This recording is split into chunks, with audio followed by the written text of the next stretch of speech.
अभी मैं कुछ दिन पहले ऑपोजिशन पार्टीज के लीडर्स के साथ गया और अब हम कांग्रेस पार्टी के जो सीनियर लीडर्स हैं उनके साथ गए। राष्ट्रपति से हमने कहा कि ये जो कानून बनाए गए हैं ये किसान विरोधी कानून है और इससे किसानों का जबरदस्त नुकसान होने वाला है, मजदूरों का, किसानों का। सरकार ने कहा था कि ये कानून किसान के फायदे के हैं और देश को दिख रहा है कि किसान कानून के खिलाफ खड़ा हुआ है। और मैं प्रधानमंत्री जी से कहना चाहता हूं कि ये किसान हटेगा नहीं। प्रधानमंत्री को ये नहीं सोचना चाहिए कि किसान और मजदूर घर चले जाएंगे, नहीं जाएंगे जब तक ये कानून वापस नहीं लिया जाएगा। ज्वाइंट सेशन कीजिए और कानून को एकदम वापस लीजिए, क्योंकि किसान वापस नहीं जाने वाला है।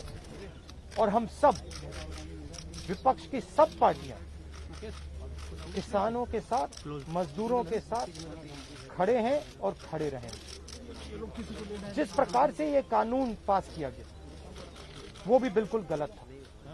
बिना डिबेट किए, बिना किसानों से चर्चा किए, बिना मजदूरों से पूछे ये कानून ऊपर से थोप दिए गए और इन कानूनों को हटाना ही पड़ेगा, विड्रॉ करना ही पड़ेगा।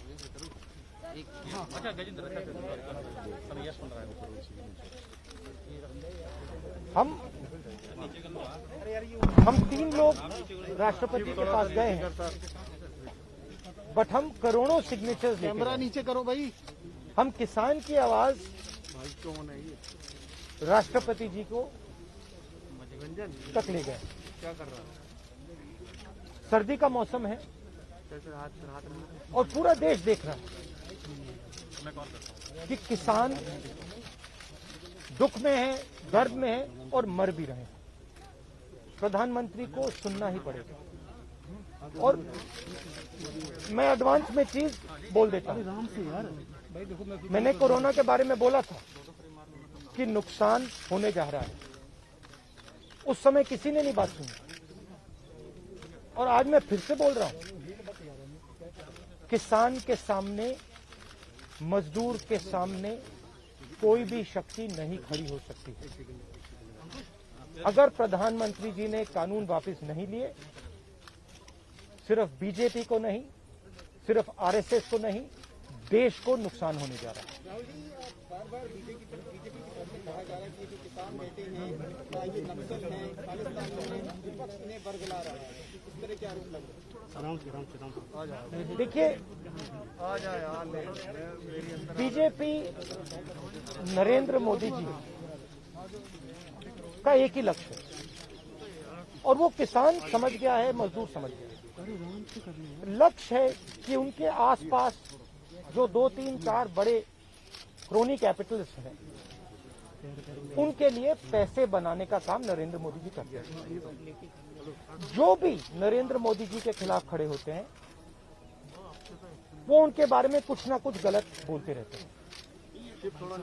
किसान खड़े हो जाएंगे तो किसान को आतंकवादी बोलेंगे, मजदूर खड़े हो जाएंगे तो मजदूर को आतंकवादी बोलेंगे। एक दिन अगर मोहन भागवत खड़े हो गए तो कहेंगे ये भी आतंकवादी। मतलब जो भी नरेंद्र मोदी जी से सत्ता लेने की कोशिश करेगा वो आतंकवादी। और नरेंद्र मोदी किसके लिए काम कर रहे हैं वो मैंने आपको बता दिया। उनके 2-3 आसपास के क्रोनी कैपिटलिस्ट हैं जिनको वो पूरा का पूरा हिंदुस्तान पकड़ा है। ये रियलिटी है।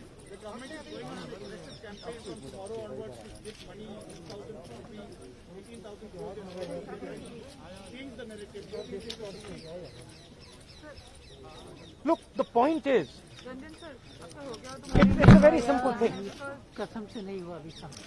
There are millions of people who live off our agricultural system. Large percentage of our people live off our agricultural system. These are laborers, they are farmers, they are small traders. These are these people. And they are the backbone of the country.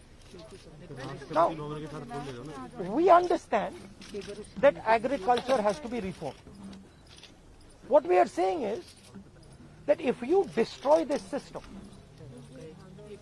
these millions of people will have nothing to do. They will not be able to feed themselves. And you will create massive destruction, massive pain in the country. Why is the Prime Minister doing this? It is a very simple calculation. The Prime Minister is doing this because he wants to help 2 or 3 business people. He does not care what happens to these people. He will construct whatever narrative he has to construct to make sure that the wealth transfer that is taking place to 3 or 4 people continues. He will call people terrorists. He will call people anti-nationals. He will call people criminals. He will do whatever he has to do to transfer the wealth from these people, the backbone of this country, to those people. 3 or 4 of them, 5 of them. That's the crux. And we are fighting this. We are saying that in India, where you have destroyed the agricultural system, will not function. Just like I said, take Corona seriously. Corona is going to kill people in massive numbers if you do not act. At that time they said, scaremongering. Now they're not saying scaremongering. When I suggested to the Prime Minister that do not do this in a centralized way, give power to this Chief Minister, he didn't do it. He caused thousands and thousands of people to die because he didn't do it. And then afterwards, after I said it in the press conference, he did it. So the point is, you have an incompetent man who is controlled by certain other people. This is what India has to understand. This is what all youngsters have to understand. You have an incompetent man who doesn't understand anything, running a system on the behalf of 3 or 4 other people who understand everything. And their aim is to take huge amounts of money from the poor people of India and put it in their pockets. And that is what we are fighting. And frankly, it doesn't matter what you think right now, because all of you will face it. There's not going to be a single person in this country who's not going to face it. If you're a farmer, you will face it. You're a small businessman, you will face it. You're a journalist, you will face it. This is an assault on the idea of India. That is why we're standing here. That is why I've gone to the President. That is why we signed these forms. You posted a tweet about Vaidat yesterday about a family which was struggling while doing their farming. But there are several more instances like this. But the BJP is saying this is just Punjab farmers who are protesting here at the Delhi gate. No other farmer in the country has a problem with that. That's just not true. That is just not true. We are not allowed to go out.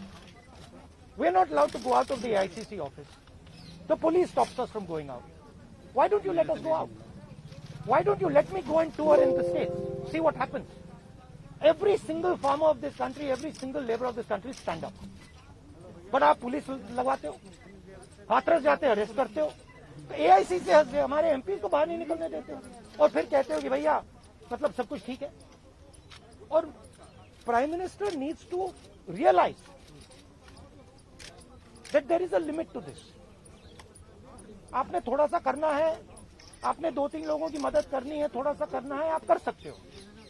But जिस प्रकार से नरेंद्र मोदी कर रहे हैं, मैं फिर से दोहरा रहा हूं, हिंदुस्तान के किसी भी युवा को रोजगार नहीं मिलेगा. सारे छोटे बिजनेस, सारे मिडिल साइज बिजनेस खत्म हो जाएंगे. और दूसरी बात याद रखिए, जिस चीज को आप सब भूल गए हैं, चाइना बॉर्डर पे बैठा है. चाइना ने हिंदुस्तान की हजारों किलोमीटर जमीन छीन ली है. प्रधानमंत्री उनके बारे में क्यों नहीं कहते? उसके बारे में चुप क्यों है? तो मेरा कहना है कि पूरा का पूरा कॉम्बिनेशन बन रहा है. एक तरफ आप अपने सिस्टम को तोड़ रहे हो, आप अपने लोगों को लड़ा रहे हो, आप अपने किसान को मार रहे हो, मजदूर को मार रहे हो, और दूसरी तरफ बाहर से फोर्सेस देख रही हैं, कह रहे हैं कि बहुत अच्छा है, नरेंद्र मोदी हिंदुस्तान को कमजोर कर रहा है और हमारे लिए अच्छी अपॉर्चुनिटी बनने जा रही है. मैं देश को बता रहा हूं, मैं वार्निंग दे रहा हूं कि आप देखिए क्या हो रहा है. और मैं आपको भी कह रहा हूं, प्रेस वालों को भी कह रहा हूं, मैं समझता हूं कि आपको सैलरी मिलती है और आपके लिए बहुत मुश्किल है। मैं समझता हूँ बात, इसलिए आप नहीं कह पाते हो जो आपको कहना है। जी जी बिल्कुल ठीक है। मगर आपके देश को, हमारे देश को बहुत जबरदस्त नुकसान होने वाला है। बहुत डेंजरस रास्ते पर ये देश चल रहा है, ये मैंने कहना। कांग्रेस के नेताओं को डिटेन कर लिया गया है। आप लोग मार्च लेके यहाँ पर आ रहे थे, अभी जो है कांग्रेस तमाम एमपी को वो तो तरीका है इनका, तरीका है डिटेन करना, मारना पीटना, ये इनका तरीका है। बट हम नहीं करते। ये आप किस देश की बात कर रहे हो? ये कौन सी देश की बात कर रहे हो? डेमोक्रेसी या का मतलब कौन से देश की बात कर रहे हो? इंडिया की बात कर रहे हो? इंडिया में कोई डेमोक्रेसी नहीं है। डेमोक्रेसी इंडिया में ये मतलब आपके इमेजिनेशन में हो सकती है, मगर रियलिटी में है नहीं। Thank you. गुलाम नबी कुछ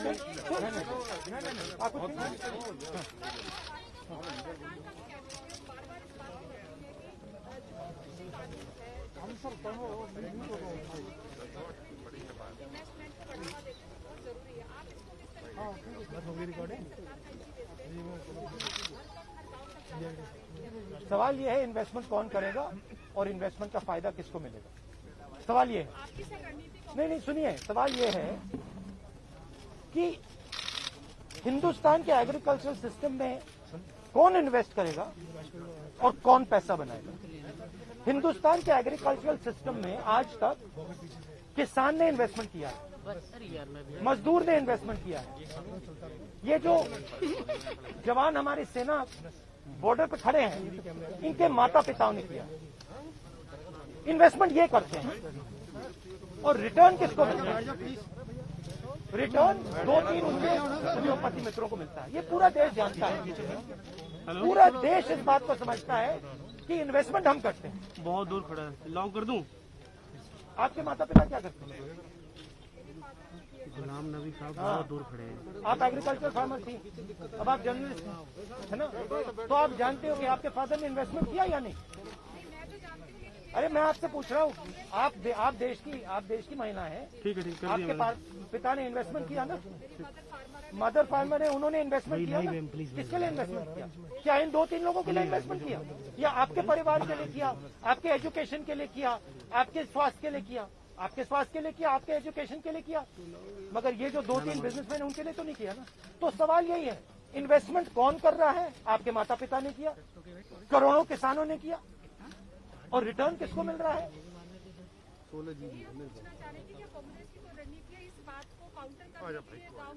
काउंटर करने की जरूरत, काउंटर आप क्या बात कर रही है? काउंटर करने आप क्या बात कर रही है? काउंटर करने के मतलब आपको ये नहीं मालूम कि अरे भाई आपको क्या आप क्या हिंदुस्तान के किसान को बेवकूफ समझती हैं? तो फिर अगर आपको समझे तो उसको कैसे समझ नहीं है? अगर ये यहाँ पे लाखों लोग बैठे, हजारों लोग जो बैठे हैं दिल्ली के बाहर, क्या ये सुनिए, ये जो लाखों लोग आए, क्या ये मिठाई खाने आए? क्या इनको समझ नहीं क्या हो रहा है? इनको समझ नहीं क्या हो रहा है? इनको मालूम है, क्लियरली मालूम है, इनको मालूम है नरेंद्र मोदी चोरी कर रहा है। इनको मालूम है कि ये दिन भर इन्वेस्टमेंट करते हैं, 24 घंटा इन्वेस्टमेंट करते हैं, और उधर इन्वेस्टमेंट कहीं और जाता है, रिटर्न कहीं और जाता है। Thank you. ले भाई, तेरा काम हो गया। बैठ रहे ना, जाने दो यार, लाइव है, बैठो, बैठ गया भाई, बैठ गया सोनू भाई। भाई